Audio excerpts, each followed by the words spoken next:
সুযোগ নাই, প্রয়োজনও নাই। আমার আজকের যে সাবজেক্ট, এই সাবজেক্টের সাথে যেটা দরকার সেটাই আপনাদের খেদমতে বলি। দেখেন তো আল্লাহর বলা চিন্তনের সঙ্গে আমার আপনার মিল আছে নাকি? যদি মিল থেকে থাকে, সারা দুনিয়ার ব্যক্তি আমার বিরুদ্ধে ফতোয়া দিলে কোনো অসুবিধা নাই। রবের বলা চিন্তনের সঙ্গে মিল থাকার কারণে আমি মুমিন। আর যদি আল্লাহর বলা চিন্তনের সঙ্গে আমার মিল না থাকে, সারা দুনিয়ার মুক্তি আমাকে জান্নাতের টিকিট লাগাইলেও পরে মুক্তির কোনো ব্যবস্থা হবে না। সারা দুনিয়ার মুক্তি আমাকে জান্নাতের টিকিট লাগাইলে, কিন্তু রব ইমানদারের যে চিন্তন বলছেন ওটা যদি আমার ভিতরে না থাকে, আমার ভিতরে আছে না নাই এটা আরেকজন বলতে পারবে না, আমি বলতে পারবো। ইস্তাক্তি পাইবা, ইস্তাক্তি পাইবা, ইস্তাক্তি নাস্তা। তুমি তোমাকে জিজ্ঞেস করছো, আমি আমাকে জিজ্ঞেস করবো, আপনার আপনাকে জিজ্ঞেস করবেন। ইমানদারের চিন্তা উচিত আল্লাহ বলেন والذين آمنوا أشد حبا لله। ইমানদারের চিন্তা হলো ইমানদারের অন্তরে পৃথিবীর সব কিছু চাইতে অধিক থাকে আল্লাহর মহব্বত। সব কিছু চাইতে গাড়ি বাড়ি টাকা পয়সা চেয়ার পাওয়ার, নিজের জীবন সন্তান সম্পদ সব কিছু চাইতে ইমানদার যে হবে তার অন্তরে সর্বাধিক মহব্বত হবে কার? আল্লাহ। এ কারণে আল্লাহর প্রশ্নে রবের প্রশ্নে সে কারোর সাথে রবের প্রশ্নে আপোষ করতে পারে না। বাবার সাথে আপোষ করতে পারে না, বাবা যদি রবের বিরুদ্ধে যায়। সন্তানের সাথে আপোষ করতে পারে না ইমানদার, সন্তান যদি রবের বিরুদ্ধে যায়। স্ত্রীর সাথে আপোষ করতে পারে না ইমানদার, স্ত্রী যদি রবের বিরুদ্ধে যায়। নেতার তো প্রশ্নই আসে না, নেতার তো প্রশ্নই আসে না।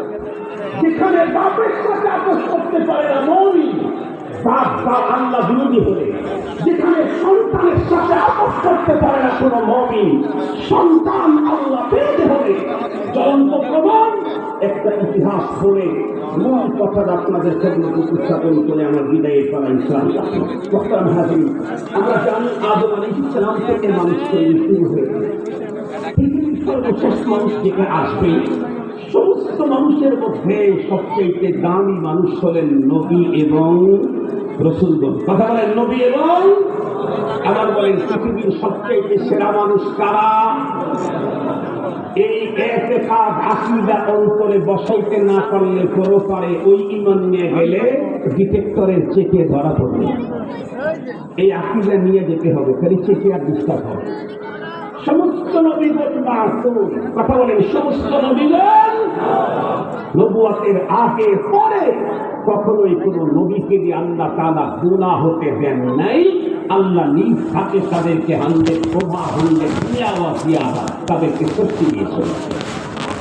পৃথিবীর নবী রাসূলদের পরে পৃথিবীর সবচেয়ে উন্নত মানের মানুষ হলেন রাসূলুল্লাহ সিদ্দিক আকবর রাদিয়াল্লাহু তাআলা। এই পৃথিবীতে নবী রাসূলদের পরে আবু বকর সিদ্দিক রাদিয়াল্লাহু আনহু চাইতে দামি মানুষ তামাম দুনিয়াতে আর ওয়ান কিছু নেই। কি পরিমাণে দামি এটা বলবার সুযোগ নাই, অনেক শুনেছেন। আজকে পরের কথা শুনে সিদ্দিক আকবর রাদিয়াল্লাহু তাআলা এক যুদ্ধে গেছেন, যুদ্ধ করবার জন্য। মুসলমান, ওনার সন্তান তখন অমুসলিম, উনি গেছেন মুসলমানদের বিপক্ষে যুদ্ধ করবার জন্য। একটা পর্যায়ে যুদ্ধ চলতেছে, ভীষণ ভয়ঙ্কর যুদ্ধ চলতে চলতে অনেক মোটামুটি এদিক ওদিকে মারামারি হলো, যুদ্ধ শেষ হয়ে গেল। রব্বুল আলামিন সন্তানের কপাল খুলে দিলেন, উনি কালেমা করে ইসলামের সুশীতল ছায়া করে চলে এলেন। এখন আর পিতার পুত্র দুই গ্রুপে নাই, এক দলে। হিজবুল্লাহ। বাবা ছেলে একদিন বসে বাবার সাথে আন্তরিকতা হৃদ্যতা গল্প করতে, এর মধ্যেই সিদ্দিক আকবর রাদিয়াল্লাহু আনহু ছেলে চিন্তা করলেন, আমি যে বাবাকে কি পরিমাণে ভালোবাসি, এটা বাবাকে একটু বুঝাই, তাই বাবার মহাব্বত আমার প্রতি বেড়ে যাবে, আমার নসিব খুলে যাবে। তুমি বলতেছিলেন আপু আমার যুদ্ধের কথা আপনার মনে আসে না? কোন যুদ্ধ? ওই যে অমুক যুদ্ধ। আপনিও গিয়েছিলেন সেখানে যোদ্ধা হিসাবে, আমিও গিয়েছিলাম, কিন্তু বাবা ছেলে এক পক্ষে ছিলাম না। দুইজন দুই পক্ষে ছিলাম। আপনি মুসলমানদের পক্ষে ছিলেন, আমি ছিলাম মুসলমানদের বিপক্ষে। আপনি জানেন কি আপনি কি ওই যুদ্ধ করতে করতে করতে করতে একটা স্কোপ আমি এমন পেয়ে গিয়েছিলাম, অলরেডি আপনাকে হত্যা করবার জন্য আমার তরবারিকে আমি উঁচু করেছিলাম। একদম ইজি একটা সুযোগ পেয়েছি, শুধু আঘাত করতেই আপনার দেহ থেকে কান্না ঝুলে গিয়ে পড়ে গেল। এইরকমের একটা স্কোপ পেলাম, তরবারিও উঠালাম, যে মাত্র মারব সেই মুহূর্তেই আমার অন্তরের ভিতরে একটা কথা জাগ্রত করছে, এই তুই কাকে মারতে যাচ্ছিস? যেই লোকটা তোর জন্মদাতা পিতা, যিনি পৃথিবীতে না আসলে তুই আগমনের কোনো সম্ভাবনাই ছিল না। কথা বলেন, বাপ না আসলে পোলা জন্মে কেমন? বাবারই যদি জন্ম না হয়, বাবার যদি জন্ম না হয়, তাহলে পোলা দুনিয়াতে আসবে কেমনে? নাকি বাবার দরবারে গরু দিলেই পোলাই না, ছাগল দিলে ছাগল আর গরু দিয়ে কাজ হবে? রব্বুল আলামিনের সিস্টেম হলো এটা, বাবা মা লাগে। এ কথা মনে হতো যে সিদ্দিক আকবরের সন্তান বাবার প্রতি তারা কৃত্রিম ভালোবাসার প্রকাশ করল, কিন্তু সেই মুহূর্তে সিদ্দিক আকবর তার সন্তানকে ডেকে যেই শব্দটা বলেছিলেন, ওই চরিত্র বন্ধু আমার কিয়ামত পর্যন্ত মুমিনদের ভিতরে থাকতে হবে, নাইলে আল্লাহর কাছে আমার আপনার ঈমান গ্রহণযোগ্য না। আল্লাহ বলেন, ফাইন আমানু বিমিসলি মা আমানতুম বিহি ফাকাদ ইহতাদাউ। ওরা যদি ঈমান আনে সাহাবী তোমাদের ঈমানের মতো, তাহলেই সেই ঈমানটা আমার কাছে গ্রহণযোগ্য, অন্যথায় গ্রহণযোগ্য হবে না। আল্লাহ পাকের হাবিবের সাহাবী সিদ্দিক আকবর সন্তানকে দেখে বললেন, বেটা ওই যুদ্ধের ভিতরে আমার ব্যাপারে তুমি যে সুযোগটা পেয়েছিলে, কিন্তু শুধুই পিতা হওয়ার কারণে আমার উপরে তুমি আঘাত করে আমাকে তখন হত্যা করো নাই। আল্লাহর কসম করে বলি, ওই সুযোগটা যদি ওই যুদ্ধে আমি তোমার জন্য পাইতাম, একটা সেকেন্ড এ কথা ভাবার কোনো সুযোগ আমার ভিতরে ছিল না যে এটা আমার সন্তান। কেন? আমি তো মুমিন, ওয়াল্লাযীনা আমানু আশাদ্দু হুব্বান লিল্লাহ। আমি তো মুমিন, আমার অন্তরের ভিতরে আমার বাবার চাইতে রবের মায়া বেশি। আমি তো মুমিন, আমার অন্তরের ভিতরে আমার কলিজার টুকরা সন্তানের চাইতে রবের মায়া বেশি। আমি তো মুমিন, আমার অন্তরে স্ত্রীর চাইতে আল্লাহর মায়া বেশি। আমি তো মুমিন, আমার অন্তরের ভিতরে আমার জীবনের চাইতেও আমার রবের মায়া বেশি।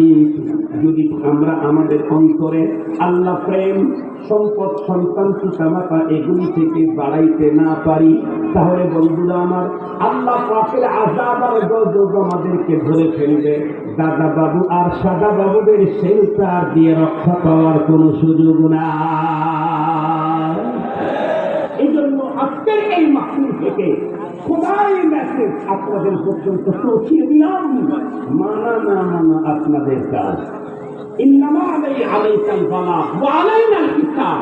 রব্বুল আলামিন কাজ বন্টন করে দিয়েছেন। রাসূলকে বলেন, রাসূল আপনার কাজ ছিল মেসেজটা পৌঁছে দেওয়া। মেসেজ পৌঁছায় দেন, কে মানে আর না মানে সেটা আমি দেখব। কে মানে আর না মানে সেটা কে দেখবেন? আল্লাহ দেখবেন। আজকের আলোচনা থেকে যে মেসেজটুকু আপনাদেরকে দিলাম, সেটা হলো এই বাংলাদেশকে ভূমিকম্প, ভূমিধসের ঝুঁকি থেকে রক্ষা করতে চাইলে, আল্লাহ পাকের আযাব গজব থেকে নিরাপদে থাকতে চাইলে, ঘূর্ণিঝড় জলোচ্ছ্বাস থেকে নিজেদেরকে নিরাপত্তায় রাখতে চাইলে, জালেমের শাসন থেকে নিজেদেরকে মুক্ত রাখতে চাইলে, অন্তরে খোদা প্রেম বাড়ানো ছাড়া বিকল্প কোনো পথ নাই। কার মুহাব্বত বাড়াতে হবে? তারপরে কার? রাসূলুল্লাহ। তারপরে কার? জিহাদ ফি সাবিলিল্লাহ। বলেন, জিহাদ ফি সাবিলিল্লাহ। মুহতারাম হাজির, এই তিন জিনিসের মায়া। আল্লাহু আকবার। করে করে দাও।